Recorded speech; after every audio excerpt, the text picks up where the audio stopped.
Brought to you by Blackmagic Design, the world's highest quality products for the feature film, post and broadcast industries. Blackmagicdesign.com. And by the Tonkawa Film Festival, celebrating short films from around the world. Tonkawafilmfestival.com. My name is Xero Graviy. I'm with the staff at Brooklyn Horror Fest, scary movie sister of New York City, and we have some details to get into because, oh my God, what the hell did we just witness? That was a party. That was a party. We have the cast. We have a whole bunch of the crew in the building tonight, but we only got so many chairs. We're all gonna party again tonight later, so it is my pleasure to introduce for this talkback conversation, writer and director, Tina Romero.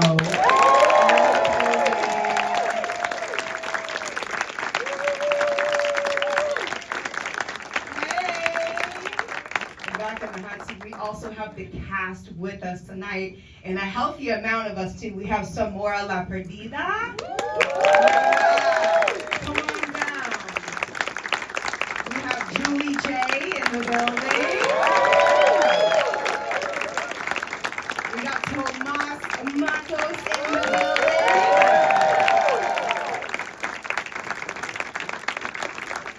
And oh my God, can you believe it? Nina West in the building.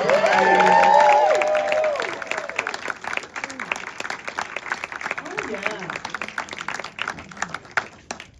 So Tina, your father's legacy is invaluable to the horror community, especially the horror community of marginalized people. What does Queens of the Dead have to say about our current state in society, how we should be treating each other underneath the zombie parts? I feel so incredibly grateful that IFC and Shudder is putting this movie out in 2025. You know, it's not easy to get a little indie movie out there into the world, and it's so important that it's coming out this year, because what a year we have had. Holy shit. And it feels so good to have a big queer movie that's coming out in a time when our community is feeling really under the threat of erasure and under attack. And I feel like what this movie says is like, we are here and we are wonderful, and come along for this ride. And I really hope that what this movie brings to people is a little bit of empathy, and a little bit of like, I can't help but laugh at and love these characters, no matter who you are coming into the theater. That's my hope. And I feel I really love my father. I love the films he made, and it was very important to me to make sure that his legacy continued in a way that said some shit too, and with queerness on the screen. But I have a question for the cast now. What would you describe as the parts that you brought to your character as your own people? And what are the things that you kind of had to prepare for to run for your lives and looking like really, really good doing it? Well, Jinsey Tonic was super familiar to me because I've done drag for 25, a really long time. I've done drag for 2 minutes, 25 years. No. And she's, when I read the script and when I talked to Tina and Aaron Judge about the character, she is like really maternal, this motherly figure in the presence of that maternal character that exists, I think, in queer spaces, especially nightlife. I grew up in nightlife, like in Columbus, Ohio. Granted, it's very different than Brooklyn, but it's not, because I think we all speak a very similar language in our community. And what I didn't have was, I think, the understanding of a zombie apocalypse, but I do now. Living in the kind of the state of things that we find ourselves in. So I'm really proud that this movie's coming out, like really specifically right now. I know that we did press together yesterday and we just talked about that, how important this film is right now, and how queer people, I think, are gonna have the opportunity to grab onto it and hopefully feel a sense of community and a sense of self and a sense of a reminder of how vital and important it is to have chosen family and to have the ability to have space. Watching it again with an audience tonight, that's what I'm reminded of. And this legacy is so vital. But the character of Jinsey I love so much because she was so familiar. She reminds me of every queen I've ever met. She reminds me of every like house mother. She reminds me of my drag mother who saved me when I was trying to figure out where I fit and where I belonged. And I just wanted to honor that. Like I just wanted to honor these queens, that gave us this opportunity. Yeah. I like to think that I bring a lot of myself into the roles that I play.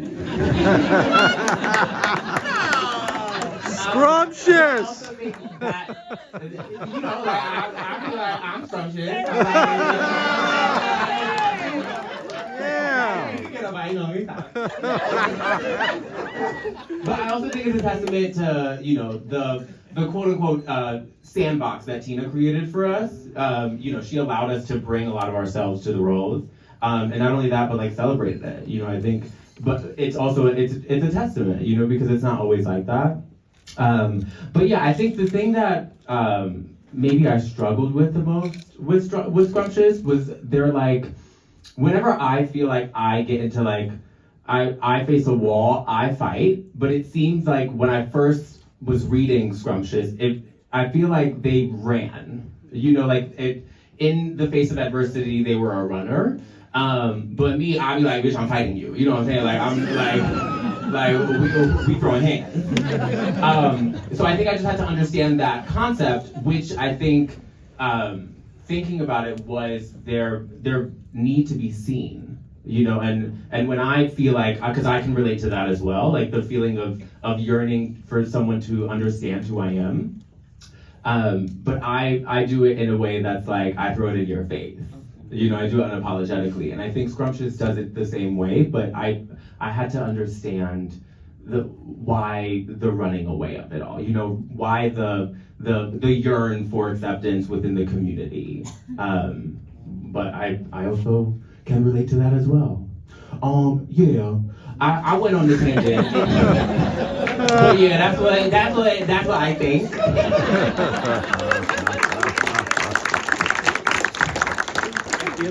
I feel like that could have been a line in the movie. That whole monologue.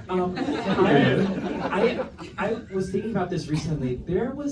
I maybe didn't realize this in the moment because I was so just excited to be there. But I look back and I'm like, I was cast as the first zombie that is seen in a Romero film.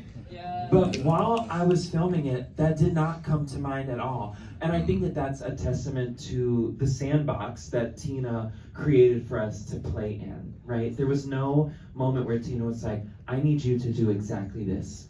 She was like, I trust you as a working drag queen in New York City to be a drag queen zombie.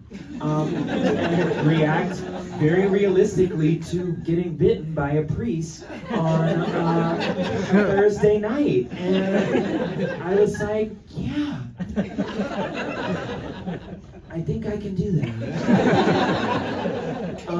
But with that being said, I think like the opening scene of the movie, even, I mean, I think to myself, like, being the first voice, being like the first step, the first thing that you see in a film, and to know that we've used the phrase like uncharted territory so many times, like in press interviews, but it's so true that when I showed up to set, I was like, I don't really know what to expect. I don't know what this is gonna be like. I don't know what I'm gonna look like. I have no idea. I'm just kind of like giving myself to this experience. And so character-wise, like particularly, I thought of it as like there were drag days and then there were zombie days. So there were some days where it was like I was in the makeup chair for what felt like the full day. And then there were times when I felt like I was on set the full day. But the zombie days actually felt like less pressure. Yeah, surprisingly, I was like, this is, I'm uncharted territory. I get to decide what the sound is. I get to decide what the movement is. And now it's defined on screens across the country on October 24th. I can't wait to see how this turns out. That role was real. That was real. That was saliva straight from my mouth. Day was like, Tina, I think I could drool. So there were parts of this that were so easy. Clearly, as you could see, the community that was formed. Set was just so much fun, and everybody. There was not a diva on set. Like, we were keying with everyone, and these were all idols for me. They're gonna be so sick of this because they hear me tell the story every time. It was really special to do this with Tomas. We went to high school together. We're best friends in real life. There's a video of us both playing Angel. There's a video of us doing Today for You in the hallways of LaGuardia High School. And the best part is that everybody's just walking by. These faggots and dwells any mind. I still think I did it better. No shame. Zima. It was giving Banji and Soft and Cut. Playing Jax was so much fun. The physicality of it is so much fun. It's so funny. I'll be like on dating apps and I'll tell people I'm an actress and they're like, oh, what, in porn or like OnlyFans? And I'm like, no, like I'm in a movie. And they're like, what are you playing? I'm like, a stripper. But I think one of the most different things is that I'm a herbs and flowers girl. Jax is a pills and powders girl. Just doing, but it is something that is very prevalent in our community, and that's something I really appreciate about Tina's work, but also Romero and Jen, just the Romero legacy, just in the way that like Night of the Living Dead is talking about state violence and racism, within our government. This was also talking about a lot of issues within our community, from drug abuse to the phones to the social media, and I think Jax does a really good job of that character of also talking about look at these drugs, and also seeing Jax and Scrumptious's Scrumptious's journey with drugs too throughout, because it is something that is plaguing our community, and but it is also something that's a part of our community, and starting that conversation and how do we deal with that. So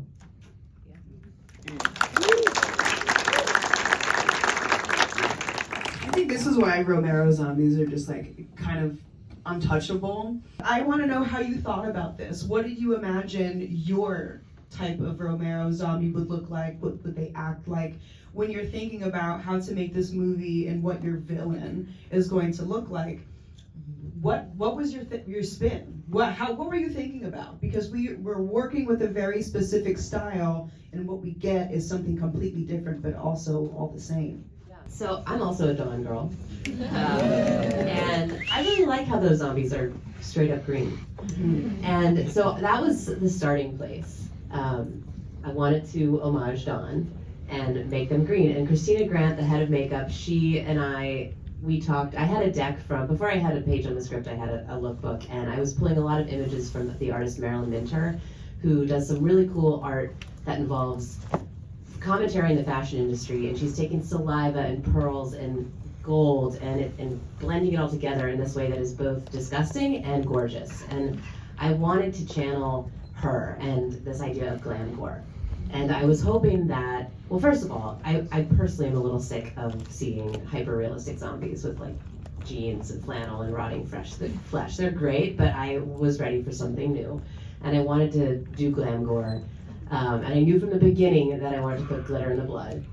Both because this is a queer world and we needed to make it fabulous, but also because I was maybe hoping to invite some more people into this world who aren't horror heads, who don't love blood, and like maybe if everything is looking sparkly and fabulous, you might be more comfortable coming to this zombie film. And Christina Grant got the assignment right away, and she did such a great job designing, working with Josh Turry and to build the prosthetics so that there was room to do glam on top of the zombie makeup.